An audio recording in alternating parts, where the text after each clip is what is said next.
नमस्कार दोस्तों, कास क्लासेज में मैं चंद्रहास एक बार फिर से आप सभी का स्वागत करता हूं। आशा करता हूं कि आप एसएससी के एग्जाम की बहुत बेहतरीन तैयारी कर रहे होंगे, क्योंकि एग्जाम अत्यधिक निकट आ चुका है और एक एक दिन कम होता जा रहा है।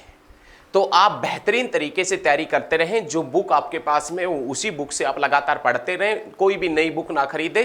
आप लगातार हमारे साथ में जुड़े रहें। हम एक से एक बेहतरीन क्वेश्चन आपके सामने करवाते रहेंगे। और आज साथियों, इस वीडियो के अंदर हम रोहतक डिस्ट्रिक्ट के बारे में पढ़ेंगे। रोहतक डिस्ट्रिक्ट से संबंधित जितने भी इंपॉर्टेंट प्रश्न बनते हैं, जितने भी प्रश्न बनते हैं, सभी प्रश्नों का जिक्र इस वीडियो के अंदर करेंगे। वीडियो को बिल्कुल भी स्किप मत कीजिएगा, वीडियो को एंड तक देखिएगा। बहुत सारे नए प्रश्न हम आपके सामने लेकर आए हैं और बहुत सारे नए प्रश्न इस वीडियो में करवाएंगे रोहतक से संबंधित। देखिए, वीडियो को स्किप करने से आपका ही नुकसान हो सकता है, तो वीडियो को स्किप ना करें, रोहतक डिस्ट्रिक्ट के बारे में आप समझें। तो सबसे पहले आज हम साथियों पढ़ेंगे रोहतक डिस्ट्रिक्ट के बारे में पढ़ेंगे, जिसे हरियाणा की राजनीति की राजधानी कहा जाता है। हरियाणा में राजनीति की राजधानी के नाम से किसे जानते हैं, तो आप बताएंगे रोहतक। और ये रोहतक डिस्ट्रिक्ट कब बना था, तो आप बताएंगे 1 नवंबर 1966 को जब हरियाणा बना था। उस समय हरियाणा के अंदर 7 जिले हुआ करते थे, जिसमें से एक जिला कौन सा हुआ करता था दोस्तों, रोहतक।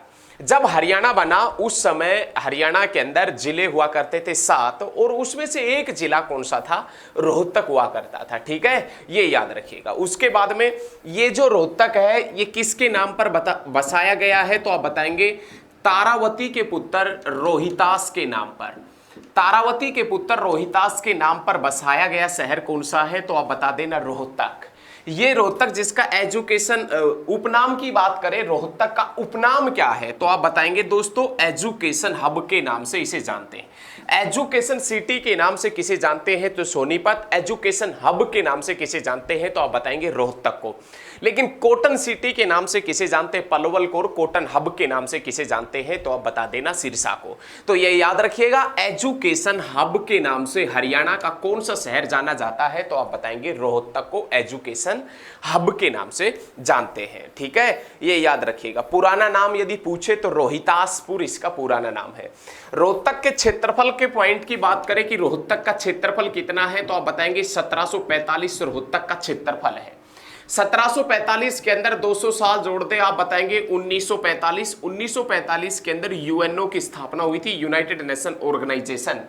यूएनओ का मुख्यालय न्यूयॉर्क के मैनहट्टन द्वीप के ऊपर है। यूएनओ का मुख्यालय है वो न्यूयॉर्क शहर के मैनहट्टन द्वीप के ऊपर पड़ता है। ये याद रखिएगा, जो 17 एकड़ भूमि में 39 मंजिला है, जिसके लिए जमीन दान जॉन डी रॉकफेलर ने दी थी। लेकिन यूएनओ का नामकरण किसने किया था, तो आप बताएंगे फ्रैंकलिन डी रूजवेल्ट ने यूएनओ का नामकरण किया था। और यूएनओ की स्थापना है वो 1945 के अंदर, अक्टूबर 1945, शायद 24 अक्टूबर 1945 में। 24 अक्टूबर को क्या मनाते हैं, यूएनओ डे भी मनाते हैं। तो ये सभी पॉइंट आपको बहुत बेहतरीन तरीके से, एकदम जहर तरीके से याद होने चाहिए। उसके बाद में नेक्स्ट क्वेश्चन की बात करें तो सबसे पहले रोहतक के अंदर हम बात करेंगे स्थलभोर मठ की। स्थलभोर मठ के पॉइंट का जिक्र किया जाए कि स्थलभोर जो मठ है रोहतक के अंदर, इसकी स्थापना किसने की थी, तो आप बताएंगे चौरंगीनाथ ने। स्थलभोर मठ की नींव किसने रखी थी, तो आप बताएंगे चौरंगीनाथ ने स्थलभोर मठ की नींव रखी थी। नाथ संप्रदाय का जनक किसे को माना जाता है, तो आप बताएंगे गुरु गोरखनाथ। गुरु गोरखनाथ एक तरीके से दूसरे शिव भगवान ही हुआ करते थे। शिव भगवान का पूरा आशीर्वाद इनको प्राप्त था।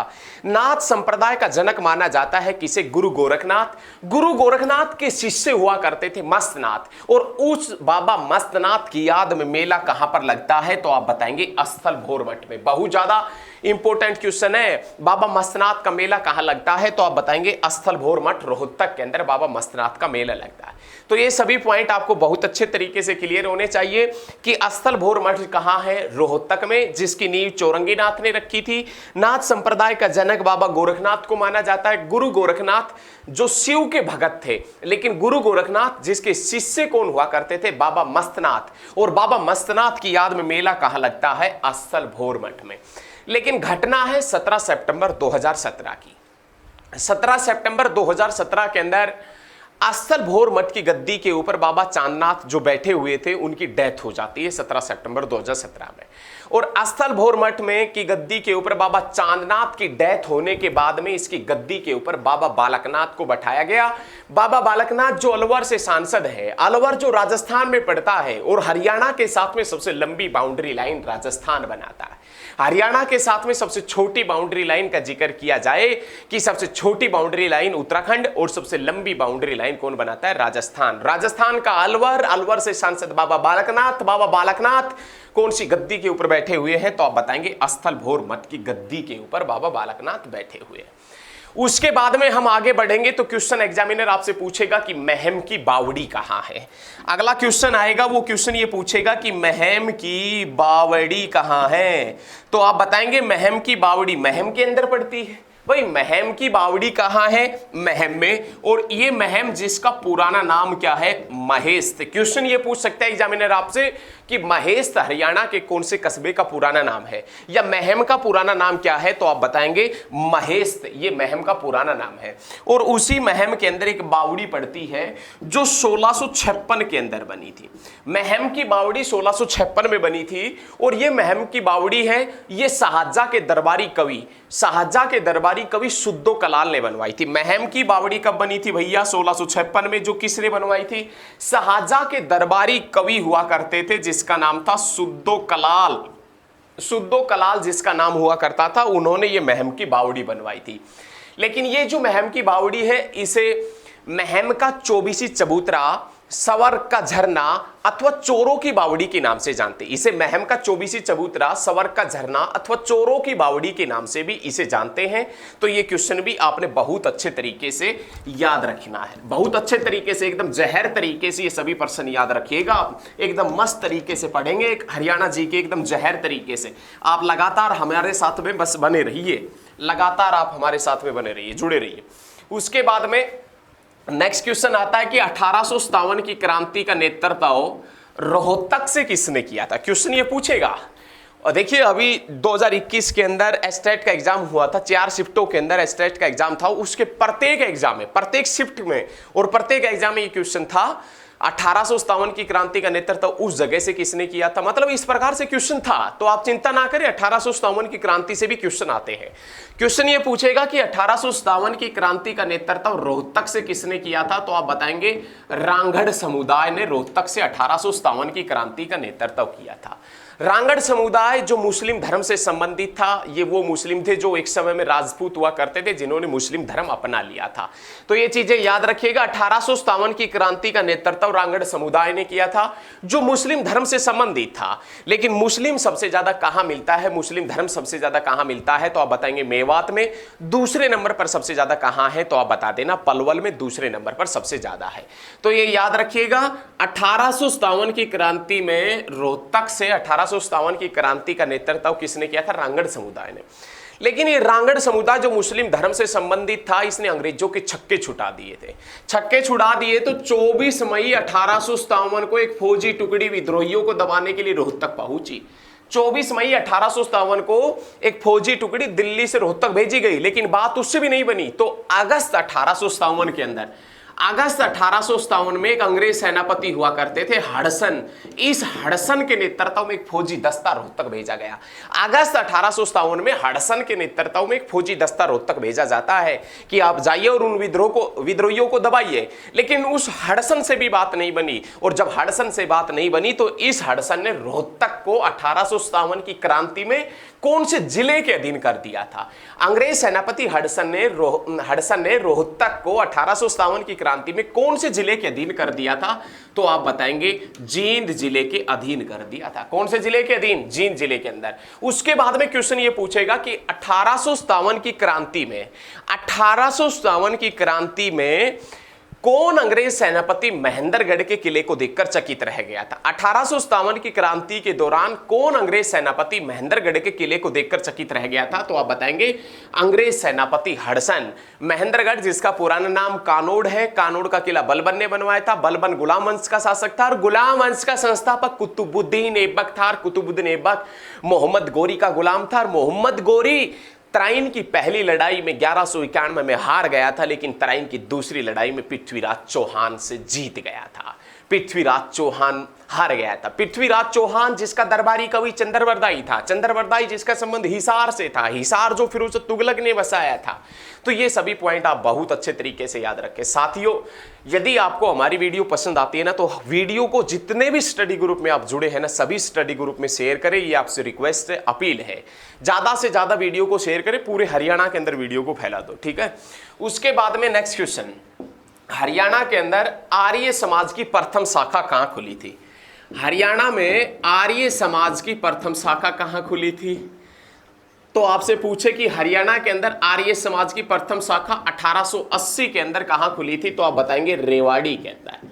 हरियाणा में आर्य समाज की प्रथम शाखा 1880 में खुली थी। कहां खुली थी? रेवाड़ी में खुली थी, ये याद रखिएगा। लेकिन हरियाणा में आर्य समाज की दूसरी शाखा या रोहतक में आर्य समाज की शाखा कब खोली गई थी? 1883 के अंदर।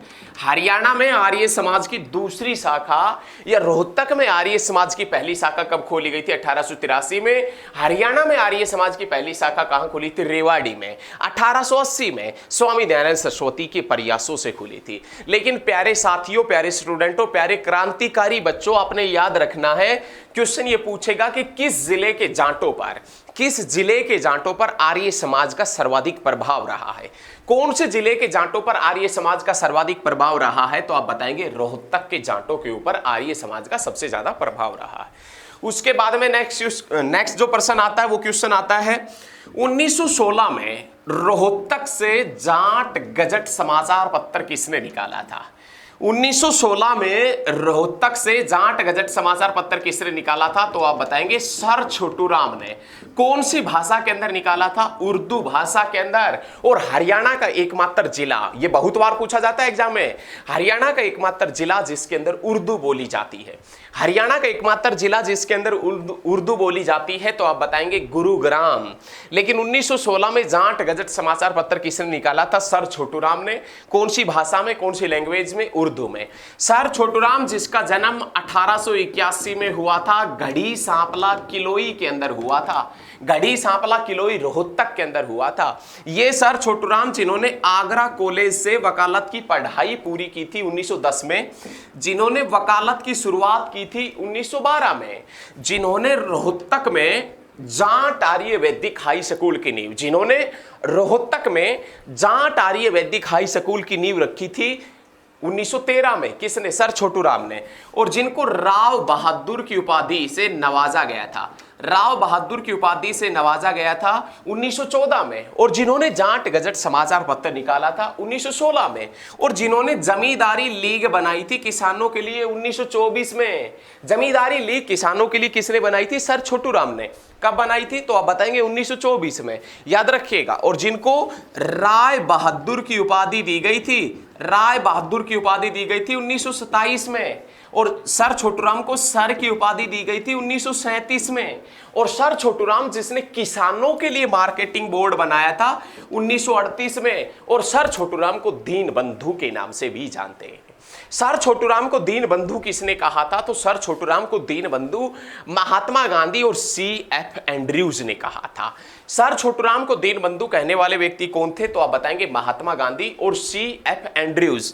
तो महात्मा गांधी और C.F. एंड्रयूज ने सर छोटू राम को दीन बंधु 1943 में कहा था। कब कहा था? 1943 में। तो सभी प्रश्न आप बहुत अच्छे तरीके से, बेहतरीन तरीके से याद रखिएगा। एकदम मस्त तरीके से पढ़ेंगे भाई, एकदम मस्त तरीके से। आप वीडियो को बस शेयर करना, आपकी 10 सेकंड भी नहीं लगेगी वीडियो को सभी स्टडी ग्रुप में शेयर करते हुए। तो कोई बात नहीं है, एकदम जहर तरीके से हम सीखेंगे और मस्त तरीके से पढ़ेंगे। चलिए नेक्स्ट क्वेश्चन की तरफ बढ़ते हैं। अब हम बात करेंगे एक बार प्रथम विश्व युद्ध की। आप सभी को मालूम है कि जो फर्स्ट वर्ल्ड वार है, फर्स्ट वर्ल्ड वार, प्रथम विश्व युद्ध, जो 1914 से लेकर 1918 तक चला था। 1918 से पहले कब स्टार्ट हुआ था? 1914 में। क्या? World war. पहला विश्व युद्ध 1914 से लेकर 1918 तक चला था, ये सभी चीज आपको मालूम है। लेकिन इस विश्व युद्ध के दौरान हरियाणा के अंदर, इस विश्व युद्ध के दौरान हरियाणा में सैनिक भर्ती का मुख्य केंद्र, हरियाणा में सैनिक भर्ती का मुख्य केंद्र रोहतक था भाई। प्रथम विश्व युद्ध के दौरान हरियाणा में जो सैनिक भर्ती का जो केंद्र था, सैनिक भर्ती का मुख्य केंद्र हरियाणा के अंदर कौन सा शहर था? रोहतक। और इस रोहतक से कितने सैनिक भर्ती हुए थे? 22,144। लेकिन इस सैनिक भर्ती का विरोध किसने किया था? तो आप बताएंगे पंडित नेकीराम शर्मा ने किया था। रोहतक में जो प्रथम सैनिक भर्ती जो विश्व युद्ध के दौरान जो सैनिक भर्ती का मुख्य केंद्र खोला गया था, उसका विरोध किसने किया था? तो आप बताएंगे पंडित नेकीराम शर्मा ने किया था। याद रखिएगा बच्चे, 1914 से लेकर 18 तक जो वर्ल्ड वार चला था, उस वर्ल्ड वार के दौरान हरियाणा में सैनिक भर्ती का मुख्य केंद्र रोहतक था और रोहतक से 22,144 सैनिक भर्ती हुए थे। इस सैनिक भर्ती का विरोध पंडित नेकीराम शर्मा ने किया था। ये पंडित नेकीराम शर्मा, जिसका जन्म 1887 के अंदर होता है, कैलंगा गांव रोहतक के अंदर 1887 के अंदर, ये 1916 में बाल गंगाधर तिलक के स्वराज अभियान के सदस्य बनते हैं। इन्होंने 1930 में पंडित नेकीराम शर्मा ने 1930 में भिवानी से हिंदी में संदेश नामक साप्ताहिक समाचार पत्र निकाला था और इनकी डेथ 1956 में होती है। 1956 के अंदर ही हरियाणा की पहली यूनिवर्सिटी कुरुक्षेत्र यूनिवर्सिटी बनती है। प्यारे साथियों, पंडित नेकीराम शर्मा, जिसका एक कथन है, एक वाक्य है, पंडित नेकीराम शर्मा ने कहा था, मुझे तो संपूर्ण भारत की भूमि चाहिए, मुझे तो संपूर्ण भारत की भूमि चाहिए। किसका कथन है? तो पंडित नेकीराम शर्मा का कथन है। और इसी के साथ में आप याद रखिएगा, प्रथम विश्व युद्ध के दौरान सैनिक भर्ती का मुख्य केंद्र रोहतक था और उस सैनिक भर्ती का विरोध किसने किया था? तो आप बताएंगे पंडित नेकीराम शर्मा ने उस सैनिक भर्ती का विरोध किया था। ये याद रखिए आप बहुत अच्छे तरीके से, ठीक है, याद रखना एकदम मस्त तरीके से। उसके बाद में रोहतक में वैश्य हाई स्कूल की नींव कब रखी गई थी? ये पूछ रहा है कि रोहतक के अंदर एक स्कूल पढ़ता है वैश्य हाई स्कूल, और ये रोहतक में जो वैश्य हाई स्कूल है, इसकी नींव 1921 में रखी गई थी। और 1921 में रोहतक में वैश्य हाई स्कूल की नींव किसने रखी थी? तो आप बताएंगे महात्मा गांधी ने रखी थी। मोहम्मद गौरी मत मान लेना, महात्मा गांधी ने। किसने रखी थी? महात्मा गांधी। वैश्य हाई स्कूल जिसकी नींव रोहतक के अंदर 1921 में महात्मा गांधी ने रखी थी। आप सभी को मालूम है कि इंपीरियल बैंक जो है, वो इंपीरियल बैंक 1921 के अंदर बना था। इंडिया गेट जिसकी नींव 1921 में रखी गई थी। महात्मा गांधी अंबाला 1921 में आए थे और महात्मा गांधी ने कालका से शिमला तक जो नैरोगेज रेल लाइन है, उसके ऊपर रेल यात्रा कब की थी? 1921 में की थी। और रोहतक में महात्मा गांधी ने वैसे हाई स्कूल की नींव भी कब रखी थी? तो आप बता देना 1921 के अंदर रखी थी। बहुत अच्छे भाई, बहुत अच्छे। हरियाणा का पहला कॉलेज कौन सा है? तो आप बताएंगे पंडित नेकीराम शर्मा कॉलेज। हरियाणा का पहला कॉलेज पंडित नेकीराम शर्मा कॉलेज है, जिसकी नींव कब रखी गई थी? 1924 और 1926। किसी बुक में आपको 1924 मिलेगा, किसी बुक में आपको 1926 मिलेगा, लेकिन एग्जाम के अंदर एक ही डेट आती है, या तो 1924 आएगा या 1926 आएगा। लेकिन आपने दोनों याद रखना है, पंडित नेकीराम शर्मा कॉलेज रोहतक 1924 एंड 1926। उसके बाद में रोहतक के अंदर एक किसान व मजदूर सभा हुई थी। रोहतक के अंदर जो किसान व मजदूर सभा हुई थी, रोहतक में किसान व मजदूर सभा का आयोजन कब हुआ था? तो आप बताएंगे रोहतक में किसान व मजदूर सभा का आयोजन मार्च 1929 के अंदर हुआ। रोहतक में एक किसान व मजदूर सभा होती है और उस मजदूर सभा का आयोजन मार्च 1929 में होता है। लेकिन रोहतक में जो किसान व मजदूर सभा हुई थी, उसका आयोजन किसने किया था? तो आप बताएंगे अर्जुन लाल सेठी ने उसका आयोजन किया था। उसका आयोजन अर्जुन लाल सेठी ने किया था, लेकिन उसकी अध्यक्षता किसने की थी? तो मोतीलाल नेहरू ने की थी। देखिए याद रखिएगा, किसान व मजदूर सभा का आयोजन रोहतक के अंदर मार्च 1929 में होता है। किसान व मजदूर सभा का आयोजन रोहतक में मार्च 1929 में होता है, जिसका आयोजन तो अर्जुन लाल सेठी ने किया था, लेकिन जिसकी अध्यक्षता मोतीलाल नेहरू ने की थी। किसने की थी भाई? मोतीलाल नेहरू ने जिसकी अध्यक्षता की थी। उसके बाद में क्वेश्चन आता है, महर्षि दयानंद यूनिवर्सिटी कहाँ है? तो आप बताएंगे रोहतक में। कब बनी थी? 1976 के अंदर। MDU जो है वो कब बनी थी? 1976 में। प्यारे बच्चों, प्यारे क्रांतिकारी स्टूडेंटों, याद रखें, हरियाणा का पहला आकाशवाणी केंद्र रोहतक, हरियाणा का पहला आकाशवाणी केंद्र रोहतक भी 1976 में ही बना था। महेंद्रगढ़ के अंदर एक जवाहरलाल नेहरू नहर है, उस जवाहरलाल नेहरू नहर में पहली बार पानी 1976 के अंदर ही आया था। इसी के साथ में आपने सभी बच्चों ने ये याद रखना है कि ये जो 1976 है, इसी 1976 के अंदर हरियाणा और पंजाब के मध्य जो विवादित नहर है SYL, उसके पानी को लेकर सेंट्रल गवर्नमेंट ने अधिसूचना कब जारी की थी? तो आप बताएंगे 1976 के अंदर। चलिए नेक्स्ट क्वेश्चन। उसके बाद में नाम आता है महम। महम के अंदर एक चीनी मिल है। महम सरकारी चीनी मिल कब बनी थी? तो आप बताएंगे 1991 के अंदर। महम सरकारी चीनी मिल जो है वो सहकारी चीनी मिल है, वो कब बनी थी? तो आप बताएंगे 1991 के अंदर बनी थी। कुरुक्षेत्र आकाशवाणी के अंदर भी 1991 के अंदर ही बना था। बहुत अच्छे भाई, बहुत अच्छे। उसके बाद में हरियाणा की माटी का पहला राष्ट्रीय समाचार पत्र, हरियाणा की माटी का पहला राष्ट्रीय समाचार पत्र कब निकला था? तो आप बताएंगे 1996 के अंदर। हरियाणा की माटी का पहला राष्ट्रीय समाचार पत्र है वो 1996 में निकला था।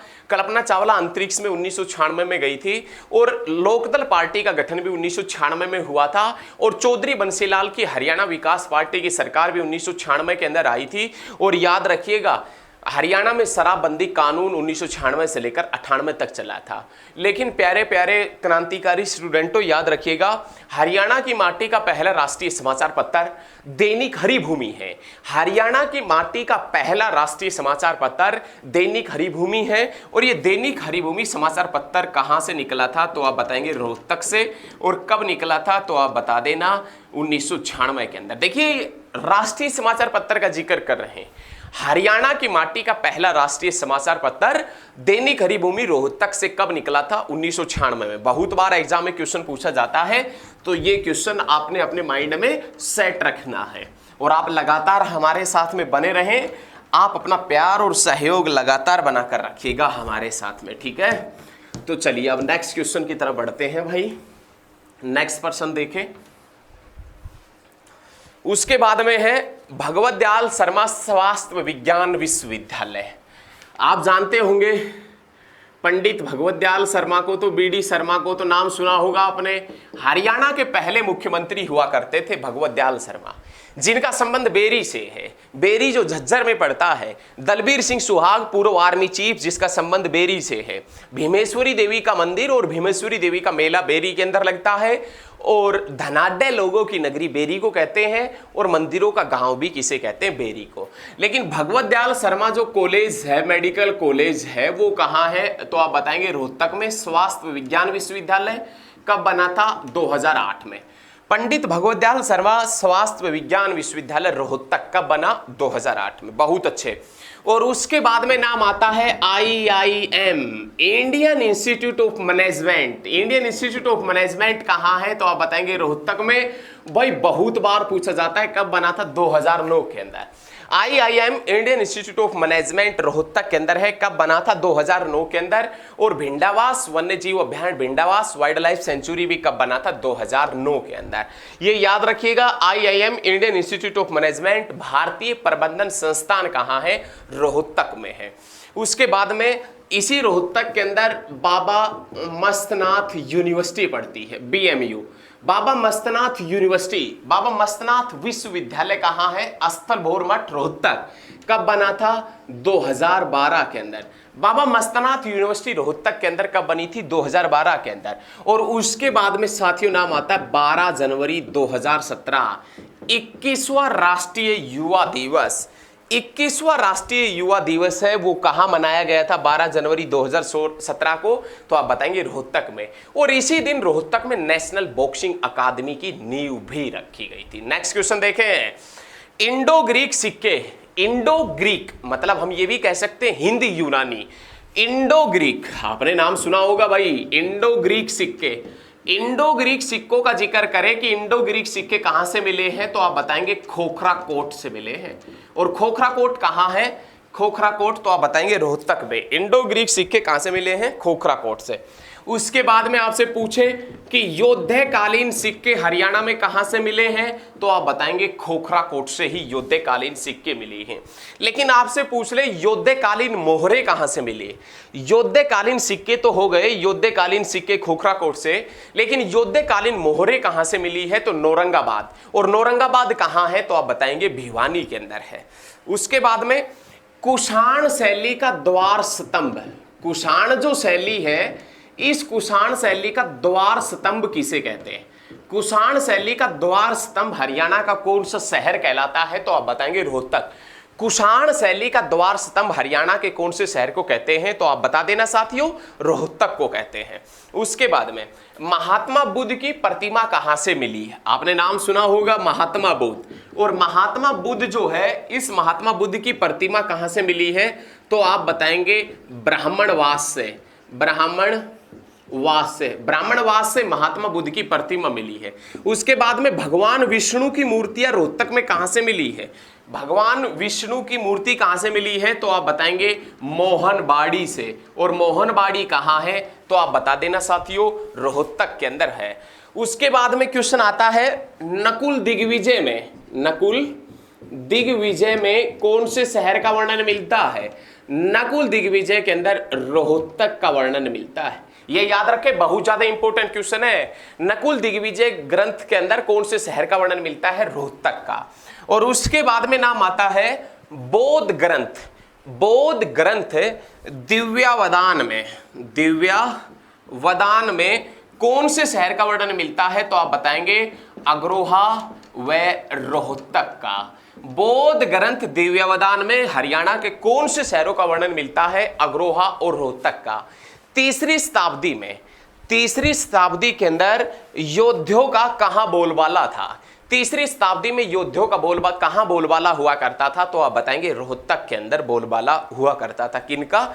तो आप बताएंगे रोहतक के अंदर योद्धियों का। राज्य के में सिक्के ढालने के साँचे कहां से मिले? हरियाणा के अंदर सिक्के ढालने के साँचे कहां से मिले हैं? तो आप बताएंगे खोखरा कोट से। हरियाणा में सिक्के डालने के साँचे हैं वो कहां से मिले हैं? तो आप बताएंगे खोखरा कोट से मिले हैं।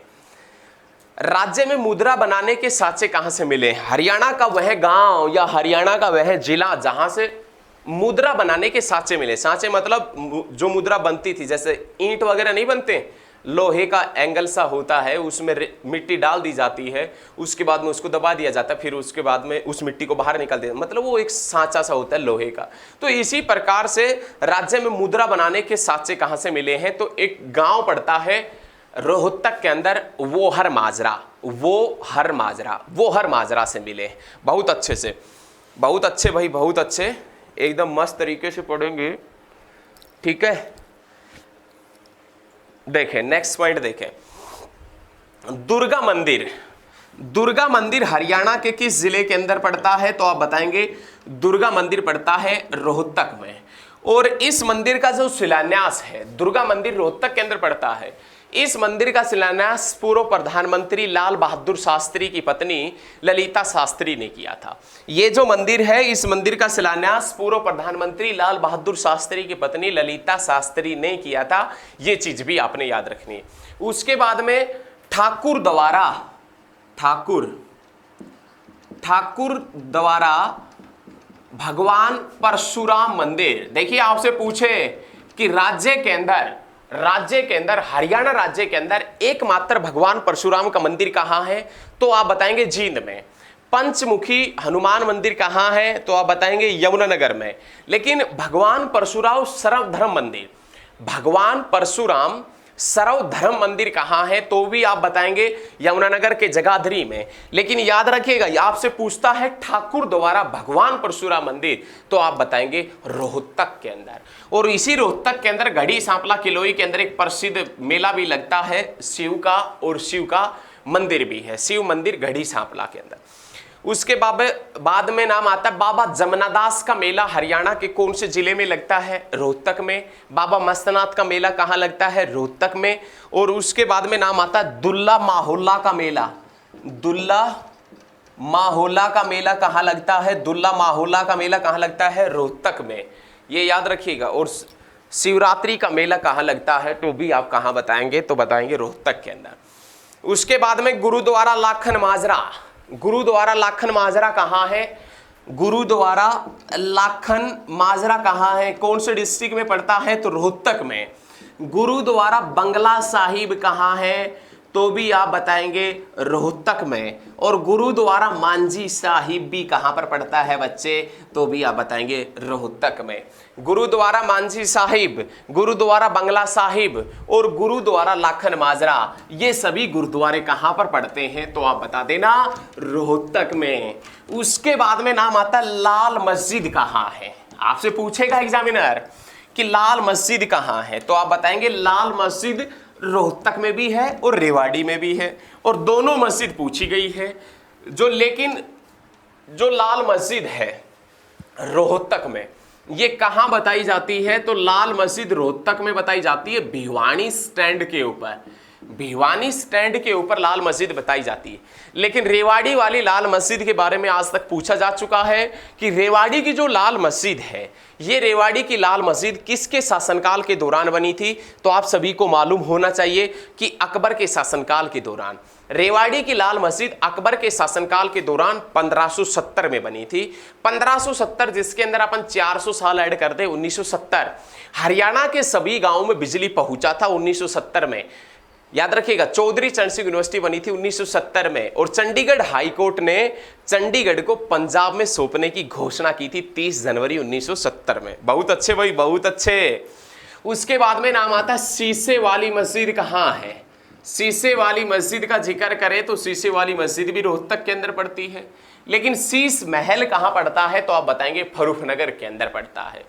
उसके बाद में पूछे आपसे कि दीनी मस्जिद कहाँ है, दीनी मस्जिद भी याद रखिएगा रोहतक के अंदर है। और उसके बाद में आपसे पूछे कि काजी मस्जिद, ये काजी मस्जिद जो रोहतक के अंदर है, किसी किसी बुक में आपको झज्जर भी बता दिया जाएगा, झज्जर के अंदर भी किसी किसी बुक में। काजी मस्जिद जिसे हरियाणा का कुतुब मीनार कहते हैं। हरियाणा का कुतुब मीनार कौन सी मस्जिद को कहा जाता है, तो आप बताएंगे काजी मस्जिद को। और ये जो काजी मस्जिद है, इसकी सीढ़ियां कुतुब मीनार की तरह गोल है। काजी मस्जिद है, इसकी सीढ़ियां कुतुब मीनार की तरह गोल है। बहुत अच्छे। उसके बाद में मैना पर्यटन स्थल, मैना पर्यटन स्थल कहाँ है, तो आप बताएंगे रोहतक में। गौकर्ण तालाब कहाँ है, गौकर्ण तालाब कहाँ है, तो भी आप बताएंगे रोहतक में। उसके बाद में आपसे एग्जामिनर पूछता है कि तिलियार लेक, तिलियार झील, तिलियार झील कहाँ है, तो भी आप बताएंगे रोहतक में ही तिलियार झील है। तिलियार झील, गौकर्ण तालाब, मैना पर्यटन स्थल, ये सभी टूरिस्ट स्पॉट कहां पर पड़ते हैं, तो आप बताएंगे रोहतक में। काला हिरण उद्यान कहां है, तो भी आप बताएंगे रोहतक में। हरियाणा राज्य के अंदर सबसे ज्यादा ज्वार का उत्पादन कहां होता है, रोहतक में। रोहतक में सबसे ज्यादा कौन सा खनिज मिलता है, तो आप बताएंगे चूना पत्थर। और रवेदार चूना पूछे कि हरियाणा में सबसे ज्यादा रवेदार चूना नामक खनिज कहां मिलता है, तो भी आप बताएंगे कहां, अंबाला के अंदर। हरियाणा राज्य फिल्म व टीवी संस्थान कहां है, रोहतक में। राज्य व्यावसायिक महिला प्रशिक्षण संस्थान कहां है, रोहतक के अंदर है। राज्य फाइन आर्ट संस्थान, हरियाणा राज्य फाइन आर्ट संस्थान कहां है, तो भी आप कहां बताएंगे, रोहतक के अंदर बताएंगे। ठीक है, बहुत अच्छे तरीके से पढ़ेंगे, एकदम मस्त तरीके से।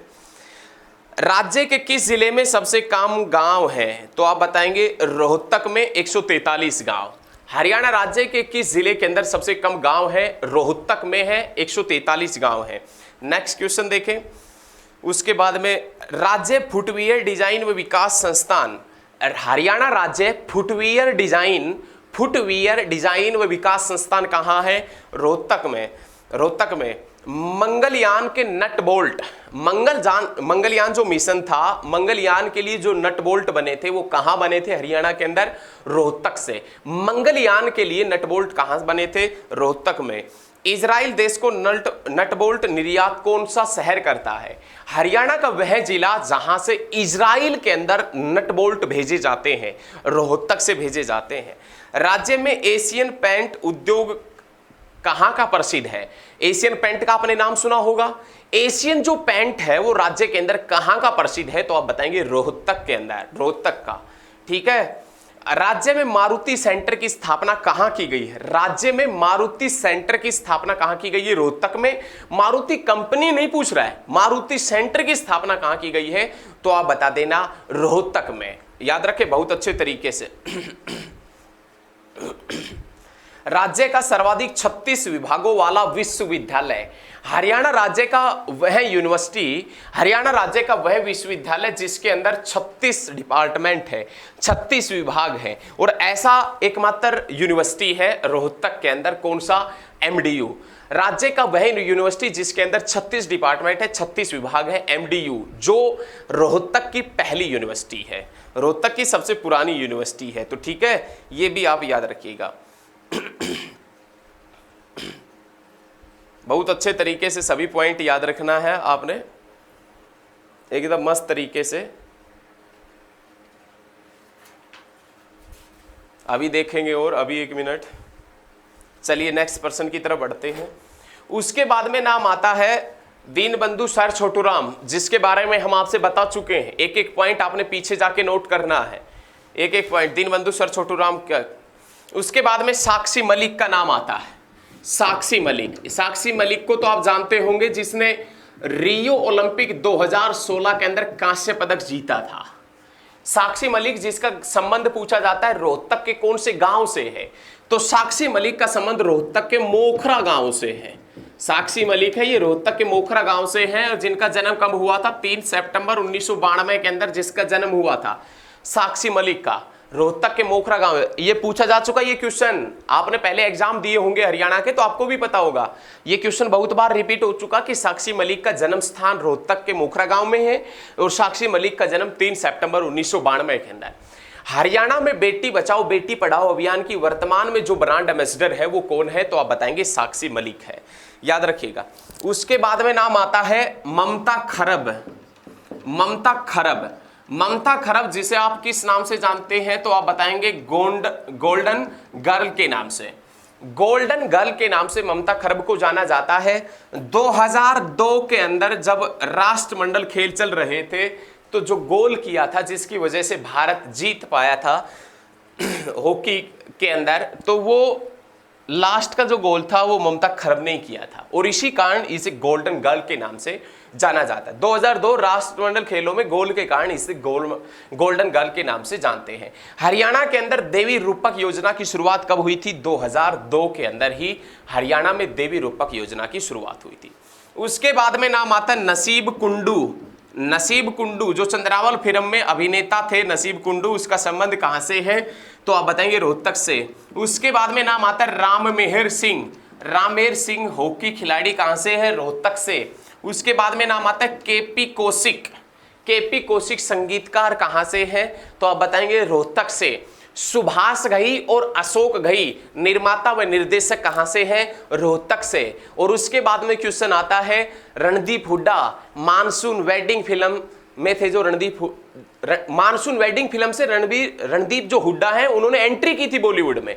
मानसून वेडिंग फिल्म 2002 के अंदर आई थी, और उस फिल्म से बॉलीवुड में एंट्री की थी रणदीप हुड्डा ने, जिसका संबंध जसिया गांव रोहतक से है। मनोज कुमार और पूजा बत्रा, मनोज कुमार और पूजा बत्रा जो अभिनय से संबंधित है वो कहां से है? रोहतक से। जसविंदर नरूला जो संगीतकार है, गायन से संबंधित है, कहां से है? रोहतक से। और संग्राम दहिया हैवीवेट रेसलर कहां से है? रोहतक से। हरियाणा के लोक कवि व कलाकार दयाचंद मायना कहां से है? रोहतक से। हरदेवा जो दीपचंद का शिष्य हरदेवा जो गोहड़ गांव रोहतक से है। तो साथियों, यदि हमारे द्वारा दी गई जानकारी आपको अच्छी लगती है, क्योंकि थोड़ा फास्ट चलेंगे, एग्जाम में बहुत कम टाइम बचा है, तो हमारे द्वारा दी गई जानकारी आपको अच्छी लगती है तो इस वीडियो को आप ज्यादा से ज्यादा स्टडी ग्रुप में शेयर करेंगे, ये आपसे अनुरोध है। पूरे हरियाणा के अंदर फैला दो। बहुत जल्द नेक्स्ट क्लास में मिलेंगे नए जोश और उत्साह के साथ में। तो आज के लिए इतना ही। जय हिंद, जय हरियाणा, धन्यवाद।